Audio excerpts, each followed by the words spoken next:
The speed academy Mauganj के YouTube channel में आपका स्वागत है। चलिए कुछ क्वेश्चन कल प्रैक्टिस के चला रहा है। किसी वस्तु का विक्रय मूल्य क्या होगा जिसका क्रय मूल्य 3,000 रुपए है और लाभ कितना है 17% है। जी हाँ, क्या बोला? किसी वस्तु का विक्रय मूल्य क्या होगा जिसका क्रय मूल्य 3,000 रुपए है और लाभ 17% है। तो लाभ और हानि हमेशा किस पर होता है? क्रय मूल्य पर होता है। लाभ और हानि हमेशा किस पर होता है? क्रय मूल्य पर होता है। तो विक्रय मूल्य बराबर क्रय मूल्य पे क्या होगा? हमेशा लाभ। और क्रय मूल्य पे क्या होगा? हमेशा लाभ और हानि होगा। प्रॉफिट डिवाइड बाय लॉस होगा। हमें निकालना क्या है? विक्रय मूल्य निकालना। क्या निकालना है? विक्रय मूल्य निकालना है। तो क्रय मूल्य कितना लिखा है? 3,000। क्रय मूल्य कितना है? 3,000। 3,000 पे 17% का लाभ हुआ। जी हाँ, कोई भी क्रय मूल्य अपने आप में 100% होता है। कोई भी वैल्यू अपने आप में 100% होता है। लाभ हुआ तो जोड़ दीजिए, हानि हुआ तो घटा दीजिए। 17% का लाभ हुआ तो 100 में 17 जोड़ेंगे तो कितना हो जाएगा? 117 भागे 100 हो जाएगा। 2 शून्य से 2 शून्य कैंसिल, 2 शून्य से 2 शून्य कैंसिल हो जाएगा। तो कितना 17 आए 51, 351 कितना आ गया? 351। एक जीरो है तो कितना आ गया? 3500। 10 option number B right answer. ध्यान देखिएगा, विक्रय मूल्य बराबर क्रय मूल्य। लाभ और हानि हमेशा किस पर होता है? क्रय मूल्य पर होता है। तो विक्रय मूल्य बराबर कितना? क्रय मूल्य 3,000, लाभ कितने का हुआ? 17%। 117 भागे 100, 2 शून्य से 2 शून्य कैंसिल, 3 एकम 3, 17 आए 51, 351। एक जीरो था तो जीरो लगा दिया। कितना आंसर आ गया? 3510। कोई डाउट? Next question. एक त्रिभुज का आधार 12 सेंटीमीटर है और ऊंचाई 5 सेंटीमीटर। त्रिभुज का क्षेत्रफल ज्ञात कीजिए। ध्यान देखिएगा, एक त्रिभुज का आधार कितना है? 12 सेंटीमीटर और ऊंचाई 5 सेंटीमीटर। त्रिभुज का क्षेत्रफल ज्ञात कीजिए। ध्यान देखिएगा, त्रिभुज बना दिया हमने। त्रिभुज का जो आधार है कितना है? 12 सेंटीमीटर है और ऊंचाई कितना है? 5 सेंटीमीटर है। अगर आपसे इसका पूछता कर्ण है तो 12 5 के साथ क्या आता है? 13 आता है ट्रिपलेट में। जी हाँ, यानी 12 का स्क्वायर 144, 5 का स्क्वायर 25, 144 और 25 169। 169 का वर्गमूल 13 होता है। यानी कर्ण का स्क्वायर बराबर लंब का स्क्वायर प्लस का आधार का स्क्वायर हो जाता है। लेकिन हमें ये नहीं निकालना। निकालना क्या है? त्रिभुज का क्षेत्रफल निकालना है। त्रिभुज का क्षेत्रफल होता है, त्रिभुज का क्षेत्रफल होता है 1/2 आधार गुणे ऊंचाई। क्या होता है? आधार गुणे ऊंचाई, यानी बेस इंटू हाइट होता है। जी हाँ, तो 1/2 आधार कितना है? 12 है। हाइट कितना दिया है? 5 दिया है। 2 छक्का 12 तो कितना हो जाएगा? 6 पंचे 6 पंचे 30 वर्ग centimetre. Option number C is right answer. ध्यान देखिएगा, एक त्रिभुज का आधार 12 सेंटीमीटर है और ऊंचाई 5 सेंटीमीटर है। त्रिभुज का क्षेत्रफल क्या होगा? त्रिभुज का क्षेत्रफल होता है 1/2 बेस इंटू हाइट होता है। 1/2 बेस कितना दिया? 12, हाइट कितना दिया? 5, 2 छक्का 12, 6 पंचे 30, कितना? 30 वर्ग centimetre. Option number C is right. कोई डाउट? Next question. यदि 10 आदमी एक काम को 30 दिन पूरा कर लेते हैं तो 15 आदमी उसी काम को कितने दिन में कर लेंगे? ध्यान देखिएगा, यदि 10 आदमी एक काम को 30 दिन पूरा करते हैं तो 15 आदमी उस काम को कितने दिन में करेंगे?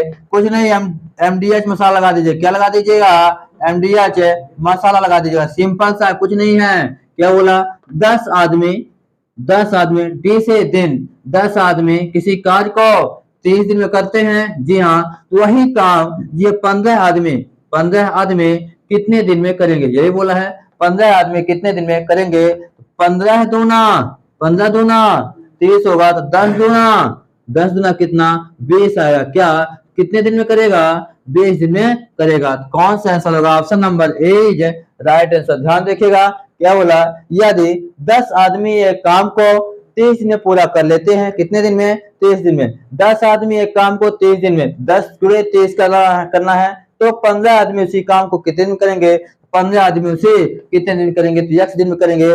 15 दूना 30, 10 दूना 20 दिन लगेगा। कितने दिन लगेगा? 20 दिन लगेगा उसी काम पूरा करने में। कौन सा sir? Option number A is right. कोई doubt? Next question.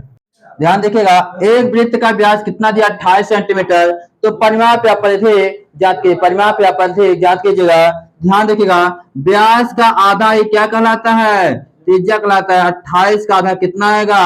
14 centimetre. 14 centimetre क्या आएगी? त्रिज्या आएगी। क्या आएगी? 14 सेंटीमीटर त्रिज्या आएगी। तो हमें निकालना क्या है, परिधि या परिमाप निकालना है। परिधि, वृत्त की परिधि कितना होता है, 2 पाई आर होता है, 2 पाई आर। जी हाँ, 2 इंटू पाई का मान 22/7।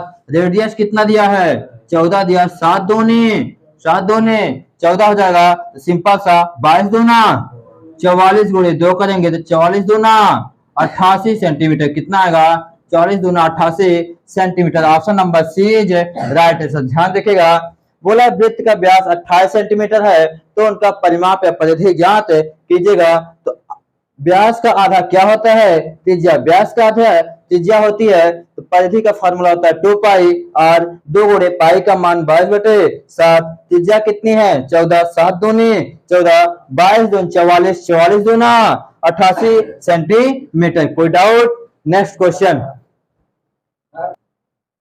ध्यान देखिएगा। 7:1 समानुपात 28:48। अनुपात मतलब होता है बटा, समानुपात का अर्थ क्या होता है, बराबर होता है। क्या होता है, बराबर होता है। जी हाँ, 7 बटे क्या यक्ष बराबर 28 बटे कितना 48 है। इक्वल है, तिर्यक गुणा कर दीजिए। इक्वल है तो क्या कर दीजिए, तिर्यक गुणा कर दीजिए। अगर इक्वल है तो ऊपर ऊपर की वैल्यू कटेंगी और नीचे नीचे की वैल्यू कटेंगी। 7 चौको 28 हो जाएगा और 4 एक कम 4, 4 दूनी 8। तो यक्ष मान कितना आ गया, 12 आ गया। क्या आ गया, यक्ष मान 12 आ गया। Option number is right answer. ध्यान देखिएगा क्या बोला है, 7:यक्ष। अनुपात मतलब बटा होता है, समानुपात मतलब इक्वल होता है 28।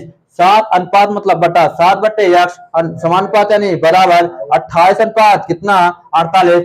इक्वल है तो ऊपर ऊपर की वैल्यू कटेंगे और नीचे नीचे की वैल्यू कटेंगी। और इक्वल है तो तिर्यक गुणा होगा। क्या होगा, तिर्यक गुणा होगा। 7 चौको 28 और 4 एक कम 4, 4 दूने 8। तो यक्ष का मान कितना आ गया, 12। Option number is right answer. कोई डाउट? नेक्स्ट क्वेश्चन, यदि 6, 8, 10 यक्ष और 7 का औसत कितना दिया है, 8 दिया है, तो यक्ष का मान ज्ञात करना है। तो सबसे पहले ध्यान देखिएगा, औसत बराबर क्या होता है, औसत बराबर होता है कुल संख्याओं का योग। क्या बोला है, कुल संख्याओं का योग। कुल संख्याओं का योग बटे कुल संख्या, यानी कितने आपके पास नंबर्स है, कितने पद है आपके पास, नंबर्स है कितने आपके पास पद है, कितने पद है। ध्यान, औसत क्या, औसत कितना यहाँ पे है, 8 है। औसत कितना दिया है, 8 है। बराबर जितनी सारी संख्याएं हैं आपके पास, सारी सारी संख्याओं को जोड़ दीजिए। क्या कर दीजिए, जोड़ दीजिए। जी हाँ, तो 6 प्लस 8 प्लस 10 प्लस यक्ष प्लस 7 भागे कितनी संख्या हो गई, 1 2 3 4 5। कितना हो गया, 5 है। बटे में ये 8 है, बटे में कुछ नहीं तो कितना है मान ले, 1 मान ले। जब इक्वल है तो क्या होगा, तिर्यक गुणा होगा। क्या होगा, तिर्यक गुणा होगा। तो 8 पंचे 40 बराबर 8 6 14, 14 10 24, 24 7 हो जाएगा 31। 31 प्लस में क्या है, यक्ष है। 31 प्लस यक्ष है। जब प्लस का 31 है, इक्वल किधर आएगा तो माइनस होगा। तो 40 में 31 घटाएंगे तो कितना आएगा, कितना आएगा 9 बराबर यक्ष। कितना आएगा 9। Option number C is right answer. ध्यान देखिएगा क्या बोला है, यदि 6, 8, 10 यक्ष तथा 7 का औसत 8 है, औसत बराबर होता है कुल संख्याओं का योग बटे कुल संख्या होती है। औसत कितना 8 है, बराबर कुल संख्याओं का योग कर दीजिए, यानी पांचों संख्याओं को जोड़ दीजिए और 5 से भाग दे दीजिए। 8 पंचे 40 इक्वल है तो तिर्यक गुणा होगा। 8 पंचे 40 बराबर 8 6 14 10 24, 24 7 31 प्लस यस प्लस का 31 इक्वल किधर आएगा तो माइनस होगा। तो 40 में 31 जाएगा तो 9। Option number C is right. कोई डाउट? नेक्स्ट क्वेश्चन देखिएगा क्या बोला, एक कार 54 किलोमीटर प्रति घंटा की चाल से जा रही है तो 4 मीटर पर सेकंड में ज्ञात करिए। ध्यान देखिएगा, यदि आपकी चाल किलोमीटर प्रति घंटा में है, आपको 4 मीटर पर सेकंड में चाहिए, तो किससे गुणा करेंगे, 5/18 से गुणा करेंगे। यदि आपकी चाल मीटर पर सेकंड में है, आपको चाल किलोमीटर प्रति घंटा में चाहिए, तो किससे गुणा करेंगे, उसी का उल्टा 18/5 से गुणा करेंगे। लेकिन आपकी चाल है किसमें, किलोमीटर प्रति घंटा में है। जी हाँ, यानी 54 किलोमीटर प्रति घंटा, 54 किलोमीटर प्रति घंटा। आपको मीटर पर सेकंड में चाहिए, इंटू का 5/18 करेंगे तो मीटर प्रति सेकंड में हो जाएगा। 18 तिहाई 54, तो 3 बचे 3 पचे कितना होगा 15 मीटर प्रति सेकंड। कौन सा option number C is right answer. कोई डाउट? ध्यान देखिए, एक कार 54 किलोमीटर प्रति घंटा की चाल से जा रही है तो 4 मीटर प्रति सेकंड में क्या होगी? यदि आपकी चाल किलोमीटर प्रति घंटा में है उसमें 5/18 से गुणा करेंगे तो मीटर प्रति सेकंड होगा। यदि आपकी चाल मीटर प्रति सेकंड में है उसे 18/5 से गुणा करेंगे तो किलोमीटर प्रति घंटा में होगी। जी हाँ, तो 54 किलोमीटर प्रति घंटा है, इंटू का 5/18 का 18 थी आए 54 3 पचे 15 किसी मीटर प्रति सेकंड में कौन सा 15 मीटर प्रति सेकंड। कोई डाउट? कोई दिक्कत? नेक्स्ट क्वेश्चन देखिएगा, बोला ए अनुपात बी बराबर 6:7 और बी अनुपात सी बराबर 8:9 हो तो ए अनुपात है बी अनुपात सी क्या होगा? ध्यान दीजिए, ए अनुपात बी अनुपात सी क्या होगा? ए और बी का रेशियो कितना दिया? 6:7 है। बी और सी का रेशियो कितना दिया? 8:9 है। 8:9 है। ध्यान देखिएगा, 7 के बाद कुछ नहीं है तो 7 लिख दीजिए, 8 पहले कुछ नहीं है तो 8 लिख दीजिए, बाकी है आमने सामने का गुणा कर दीजिए। 8 छक्का 48 हो जाएगा, 7 अट्ठे 56 हो जाएगा, 9 सत्ते 63 हो जाएगा। क्या एक दूसरे से कटता है? नहीं कट रहा, तो आपका आंसर भी यही होगा, option number B right answer. कोई डाउट? कोई